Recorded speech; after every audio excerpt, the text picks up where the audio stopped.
Hi, I'm Zach, this is my wife Caitlin, and our friend Crystal. Our past adventures together and desire to spend more time living in the moment inspired us to embark on the adventure of a lifetime. Despite having 2 young kids and being novice sailors, we said goodbye to corporate America, sold just about everything, and moved on to a sailboat. Like and subscribe to follow along with us as we discover whether or not we are crazy to sail with our young family in a foreign country on a tiny boat.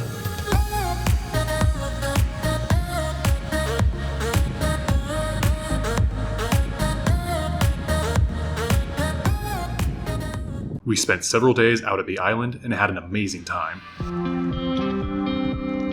You gonna hold it, bud?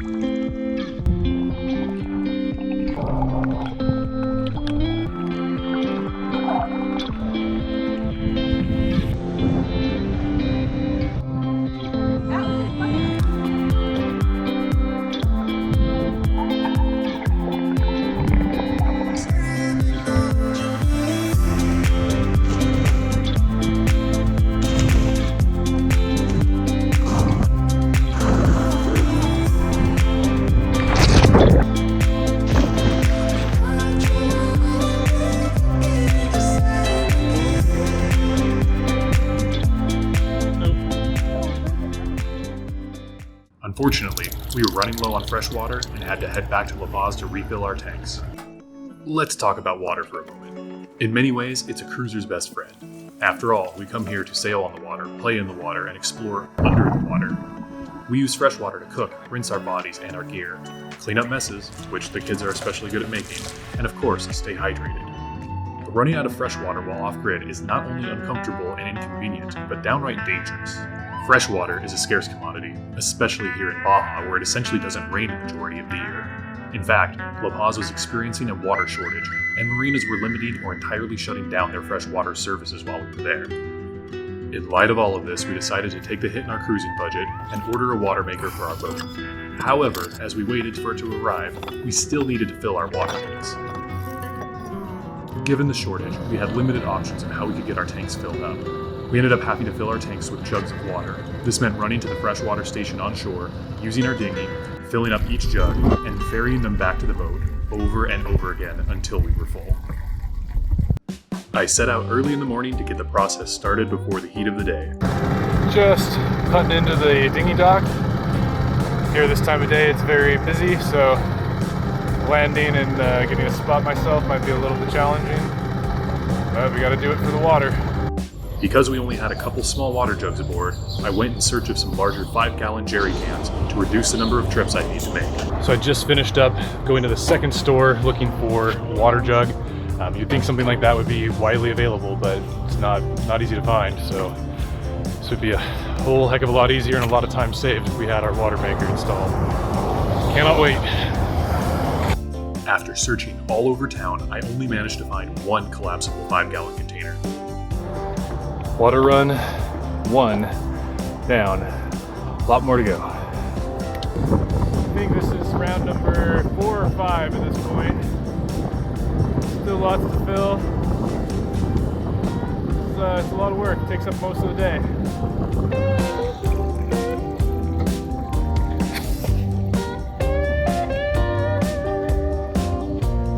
It's about 4:30. Still filling up water. It's been a lot today. Girls and the kids are swimming off the back swim step, trying to cool off for bedtime. So hopefully a few more jugs and we'll be about full. After a long day, I finally filled our tanks. That evening, we had our first experience of the infamous La Paz Waltz. There's this phenomenon known as the La Paz Waltz, and what it is essentially you have wind and current going potentially different directions. Some boats respond more to the wind, others respond more to the current. It's really unpredictable, and around the anchorage right now, we've got boats facing all kinds of different directions rather than straight into the wind.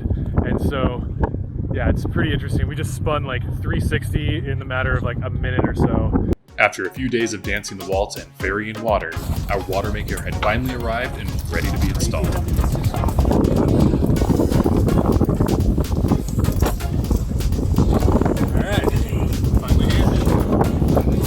This is Rich. He helps run the morning cruiser net here at La Paz. As the owner of Cruise RO Water Makers and La Paz Cruiser Supplies, he has made it his business to take care of cruisers. He sold us the water maker and agreed to help me install it. Beyond being a water maker expert, one of the things I appreciate most about Rich is that he is quick to share his knowledge. I learned a ton from him while doing this install. This is the T with the check valve. This is for your freshwater flush. So water can't go back into your freshwater pressurized system, but with the check valve, you plumb it on the inlet side and it'll let the fresh water open up when that solenoid opens. After a lot of research and many long conversations, I ended up buying a Schenker Zen 30. It's a 12-volt unit that easily runs off our solar and makes about 8 gallons per hour while only drawing 8 amps. It is a well-designed Italian product that is very simple to operate. There are other options out there, but the user-friendliness, simplicity, and efficiency of this unit made it an easy choice. Before installing the unit, we had to decide where to put it. As we explored various possibilities, Rich shared valuable insight into the pros and cons of each location. Now, the only negative about this through hole, and let's check the other one out, is that if you want to make water underway when you're motoring, which is free energy, so you typically do, if this one's in the bow and there's any rough water, you can pull air in. Sure, that makes sense. Water makers don't like air. Yeah. The entire setup is surprisingly compact. The key is to find a place for the main unit, boost pump, and filters, while ensuring that you have room to run all of the various tubes and wires. Ultimately, we decided to put it up front underneath our forward Pullman berth. If you've watched our boat tour video where our boat was all clean and organized, yeah, it doesn't always look like that, especially during projects. So we're just making a final parts list. Gonna head to the store and get what we need, hoses, hose clamps, and the like. Come back here and fit it in. It actually looks like it's gonna be a pretty clean install, which is always good news. Yeah, really excited to get this thing up and running.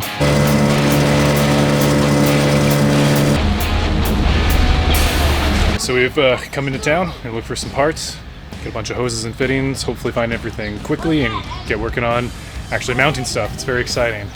So working with Rich has been awesome. Guy knows his stuff. He's super helpful, a lot of fun to talk with. Can't really recommend working with him enough. So yeah, very, very pleased with this.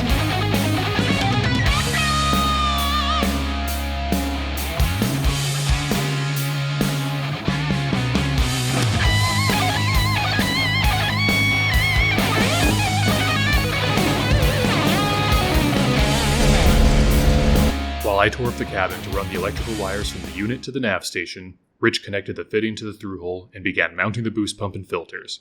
It was a really tight space and it took both of us to get everything connected and mounted correctly. While Rich and I worked on the install, Atlas got a haircut. For the rest of the afternoon and the following day, we worked to get everything mounted and connected.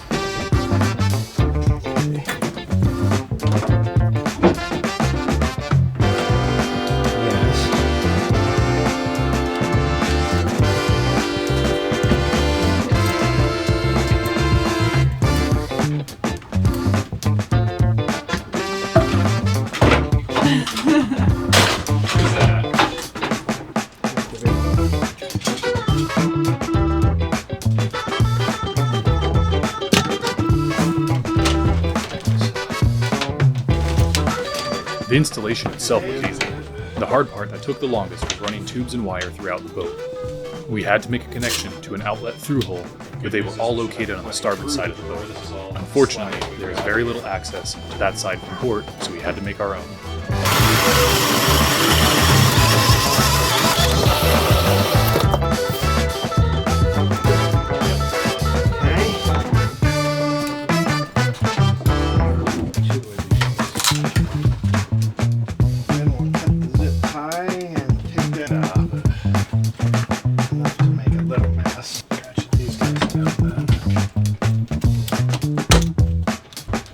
Please don't touch anything. Slide it over.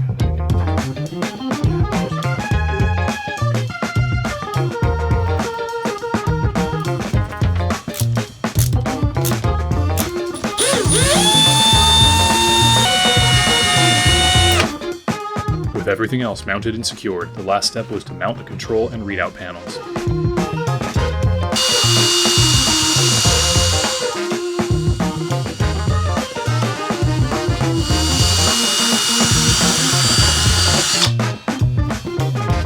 It always feels wrong to put holes in a boat, but we took our time and made sure to do it properly.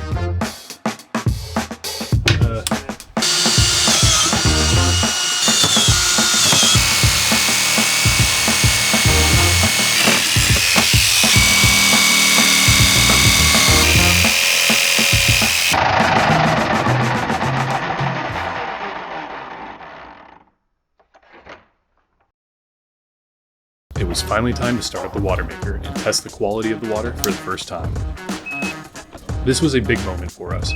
We come from an area with some of the best water quality in the world, so we're picky when it comes to our water. One of the added features that Rich included with the water maker was this readout panel. So normally you'd have to pour out water from the water maker and test it for drinkable purity using a device.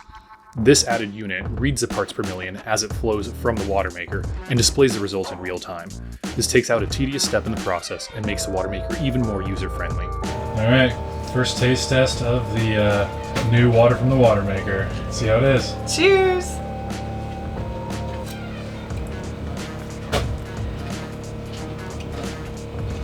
Way better than bleach water. Oh my goodness, yeah. Wow. It tastes great. How does this compare to Pacific Northwest water?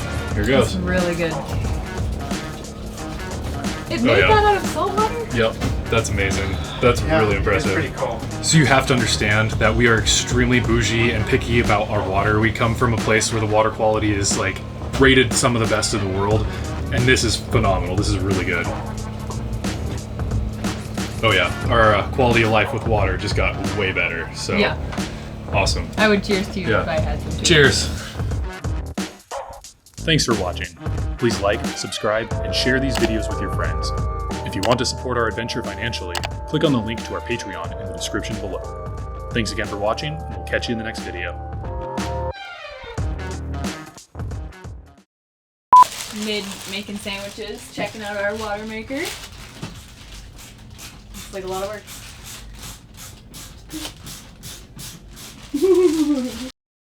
Definitely makes it look like a circus.